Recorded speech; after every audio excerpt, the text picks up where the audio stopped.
ব্রিগেডের ময়দানে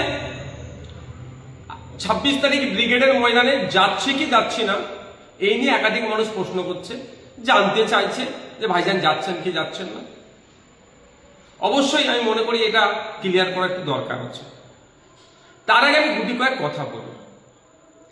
কেন্দ্র সরকারের এই নিয়ে আসা কালা কানুনের বিরুদ্ধে সর্বত্র গণতান্ত্রিক প্রক্রিয়ায় শান্তিপূর্ণভাবে প্রতিবাদ করে যেতে হবে।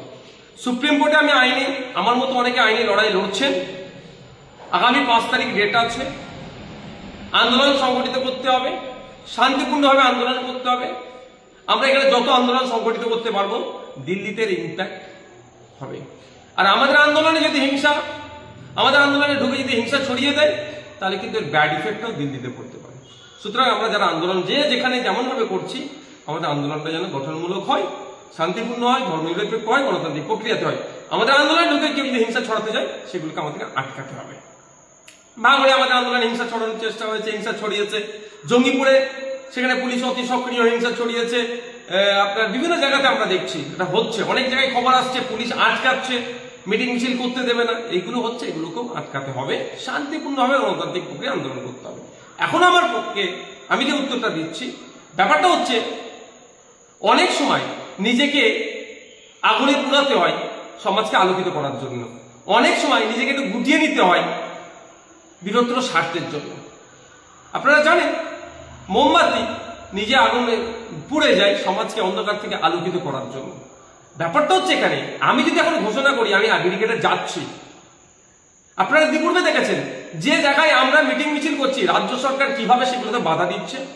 ভাঙড়ে দেখুন হাজার হাজার ছেলের নামে আমাদেরকে মিথ্যে মামলা দিয়ে দিয়েছে, আমার নামে মামলা দিয়েছে। আমি আমারটা নিয়ে ভাবি না, আমি গরিব ছেলেগুলোর কথা ভাবি সবসময়।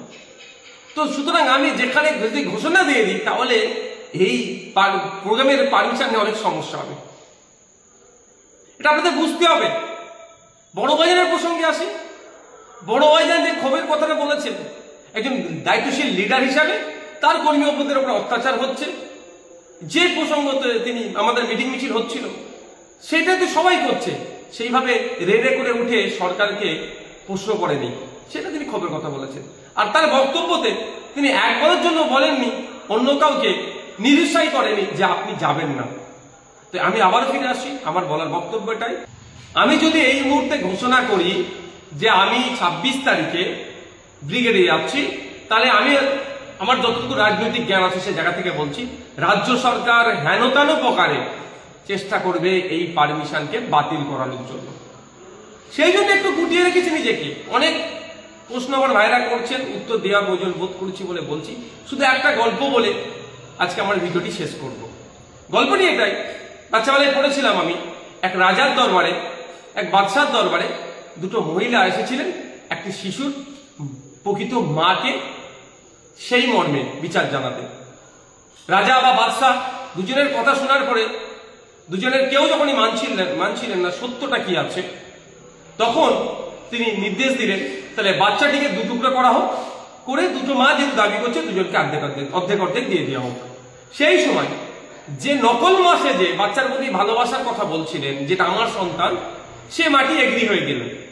কিন্তু আসল যিনি মা তিনি বললেন না না রাজামশাই বা বাদশাহ, যে আপনি বাচ্চাকে দুটুকরো করতে হবে না, ও বাচ্চাটা উনি নেই, অন্তত জীবনে বেঁচে থাকবে।